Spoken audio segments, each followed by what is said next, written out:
roles. Maybe that's a better way of putting it.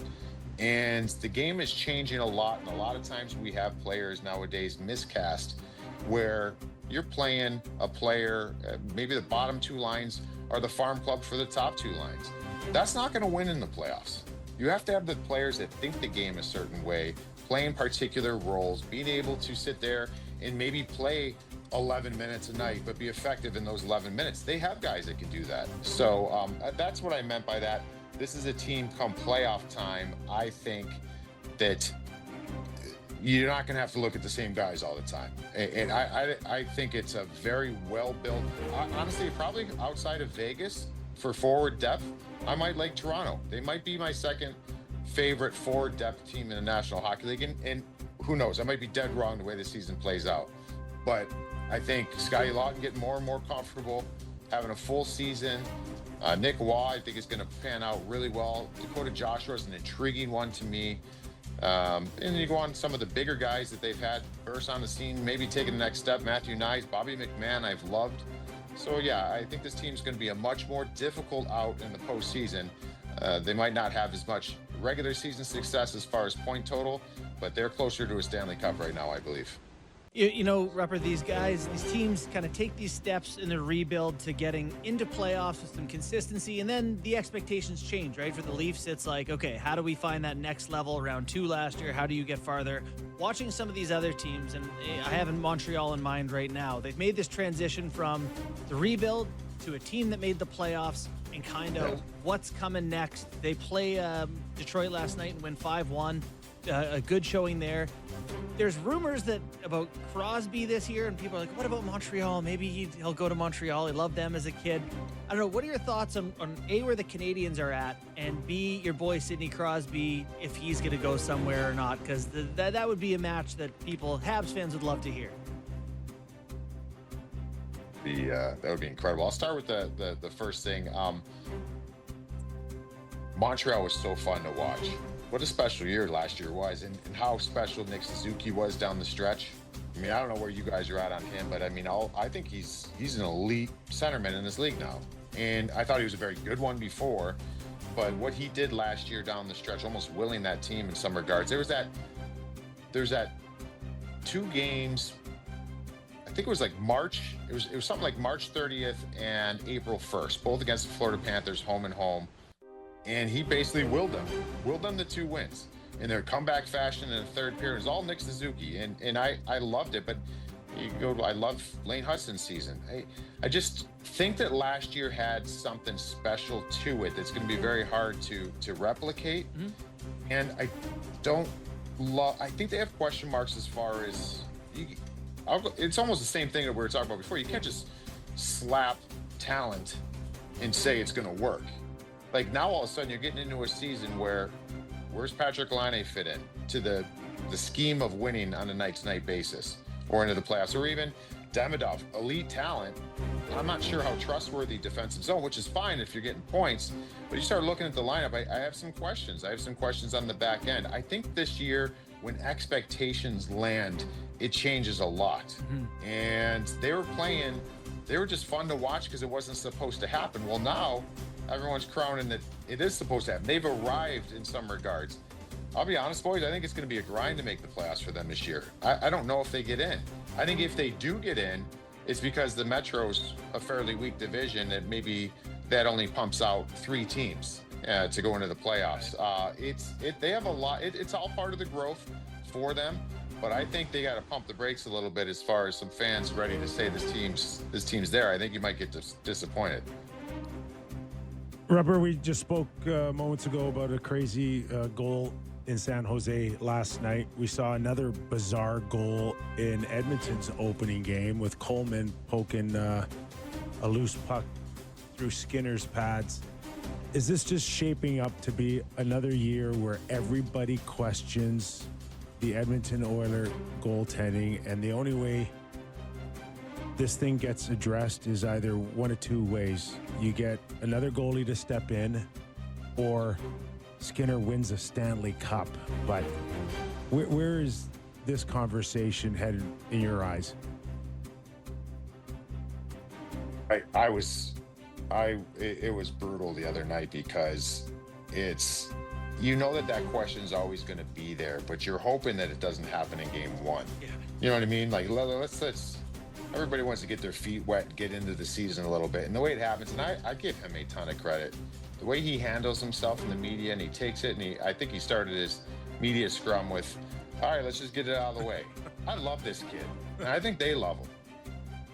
Loving him doesn't mean that he's the right guy to lead you to a Stanley Cup. And this is where it gets tough. It's like I root for him. I think he's a good goalie, but this storyline has been written since Stuart Skinner got in there, and it was written before him. It's always been that is what the storyline is going to be. If they don't win a Stanley Cup, that is what it's going to be about. We don't have the goaltending because they have all these other things in place in some regards. I still think there's room to get better on their player roster. But when you got Connor and Leon and they're able to just will this team to Stanley Cup Finals 2 years in a row, it's like you're almost waiting for it to happen, man. I feel bad. I don't know. To answer your question, I think I can see an equation where Stuart Skinner is part of the solution, but I don't know if he's the solution. So what does that mean? Ingram, you know, about Ingram. Ingram's a fascinating one. I love the move because you're always going to be looking at it. I don't know I think it might be a long season of just always revisiting the goalie market. What's available, you know, what situations are presenting itself in different markets. It's unfortunately going to be following this team because a lot of people think, and look at it, you get one game away from winning the Stanley Cup 2 years ago and to being that close last year. There's always a what if. What if that was a strength of theirs? I don't know. I feel bad for the guy.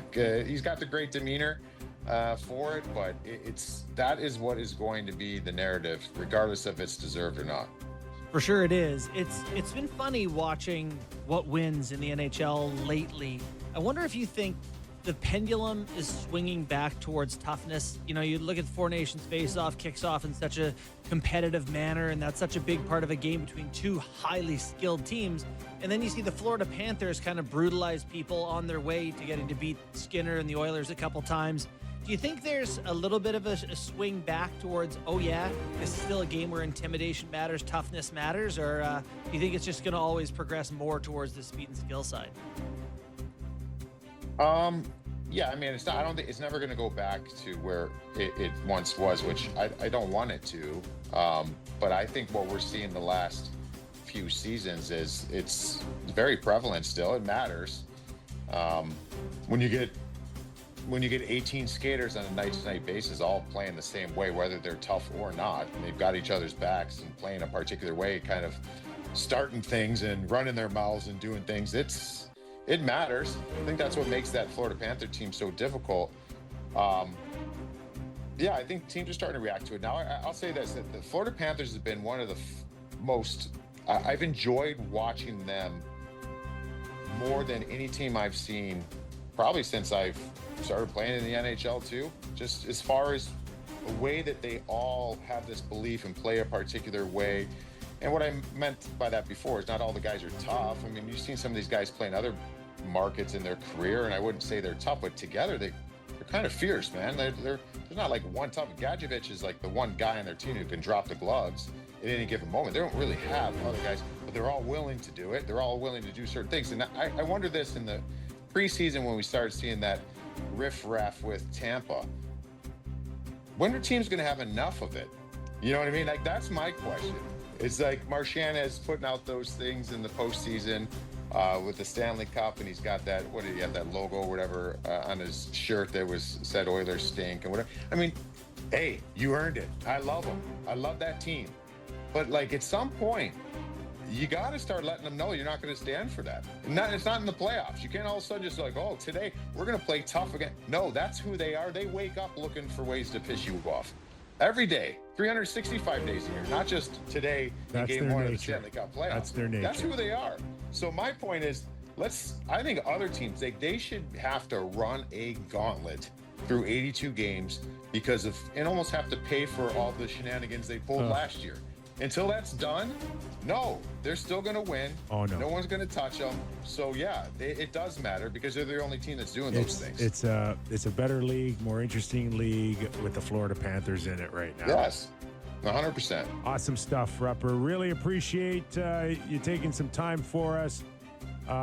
Definitely not a stranger on this show, man. Anytime, okay? Yes, I'll be ready to jump on anytime. And Awesome. boys, I hope your Jays get it done. I Yeah. There you go, Rupper. That is Mike Rupp. Unlike our Steve Alliquette, doesn't come on with the opposition cap on. I thought it was a fascinating, maybe difference between the teammates that you both guys were. What do you mean? Well, Kipper, I mean, you're like, I'd be afraid to talk to him after he let in a goal like I that. am- And Rupper's like, I'd flip one in on him and be like, oh, you can save that one, can you? Like, I just thought it's like, there's different approaches to that. I have thought that was fascinating. Been on occasion to be accused of not being the most sensitive person. No. Nick Stop it. Kypreos? Stop it. No Stop way. that right now. But I wouldn't dare go up to a goalie within 24 hours and go and joke around Yeah, over it. I think it totally is goalie status dependent. Like, if your goalie is Lundqvist, later in his career, you can rib him about it. He's not going to lose his job or his Yeah. paycheck, or he's fine. You can I give him can't a hard see time. Connor McDavid, having fun with Skinner Yeah, at this point. no, because it's like, yeah, that could have ended my career here. Like that could have been maybe not so funny. So I think it's situation dependent. All right, just a reminder, this Friday we're going to do texts, right? Yes. So we're going to do them some here. We're also going to do some in the Leafs Hour coming up. We'll do lots of texts as we do on Fridays. We got to get the Leafs line fired back up soon, too. So maybe once the Jays are done, or maybe we'll get some crossover calls. I'm not sure how many people are calling in about the Leafs right now, but we'll try to do some Leafs line. But text in 59590, and we'll do some text after the break. Talk about a couple of the other games, too, as well. So, 59590. Text. Have it. All right, quick break here. Yes, sir. Catch your breath, everybody. More Real Kipper and Bourne after these words. Welcome back to the program. Nick Kypreos, Justin Bourne, Sammy McKee. All right, where do you want to go? Well, let's just quick shout out to Kyle Connor, signs his contract, shoots 3 in the net last night. That's got to feel good. A lot of toques on the ice, I noticed. Ran out of time. Yeah, it's already minus 40 in Winnipeg. Yeah. So. Yeah, they did run out of time. Probably a little disappointing that they couldn't get the win, but Taves playing a played. pretty good team. Yeah. Rantanen starts the game off exactly where he left off in the playoffs, just scoring points. Immediately one of the best contracts. It's actually funny looking back at that whole Colorado rant and stuff, and then how the market shifted immediately after he Immediately. signed. Mistake. And now it's like, oh, You have to pay Natchez 11.5. yeah. Yeah, You know what? They're going to end up, if they sign Natchez, they're going to have to give him what they weren't willing to pay No. Rantanen. No, they can't get. They can't. They cannot. Whatever they offered Rantanen, they have to be under it by a nickel. They cannot.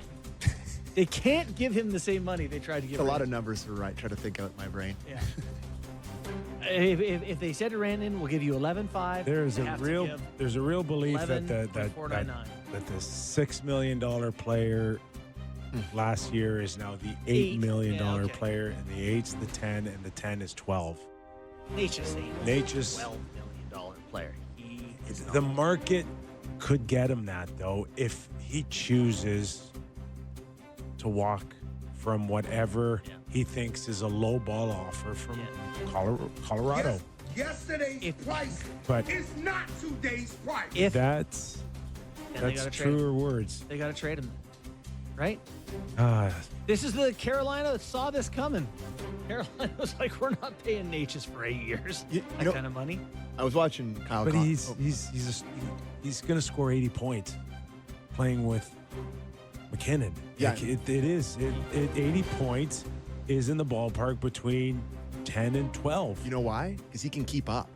Yeah. He flies. Flies. Like, he flies. Kyle Connor just always reminds me. Remember when they scratched him in the final of the Four Nations face-off? What a bad mistake that was. They did? Yes. Hey, For Chris no, Yeah. And Brock Nelson. for Kachuk. Oh, right. And then Kachuk played 5 minutes. 4. Yeah. 4+. That was the decision. That was the decision. Yeah. Oh, but this, well, at least it didn't come down to a tight game where they could have used a goal. Oh, thank God.